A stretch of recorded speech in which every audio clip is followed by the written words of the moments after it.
નિલેશ રાઠોડની નારાજગીનો મામલો ભાજપ પ્રમુખ જયપ્રકાશ સોનીનું નિવેદન સામે આવ્યું છે। તેઓએ કહ્યું, અમે નિલેશ રાઠોડ સાથે ચર્ચા કરીશું, નિલેશ રાઠોડને સમજાવીશું।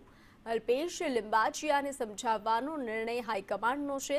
નિલેશભાઈની નારાજગી સ્વાભાવિક છે। હજુ તો ઉમેદવારોના નામ જાહેર થશે, ત્યારબાદ પણ નારાજગી સામે આવશે। આખરે બધા પક્ષ સામે માટે કામ કરવામાં આવશે। તો ભાજપમાં જ આ મામલો સામે આવ્યો છે। પૂર્વ મેયર નિલેશ રાઠોડની નારાજગીનો મામલો સામે આવ્યો છે।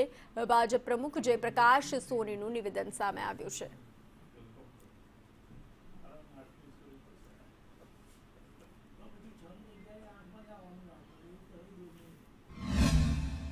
પ્રદેશ મોવડી મંડળ સમક્ષ એમની અનેક સમયથી રજૂઆતો હતી અને રજૂઆતોના આધારે પ્રદેશ મોવડી મંડળે એમને પાછા લેવાનો નિર્ણય કર્યો છે।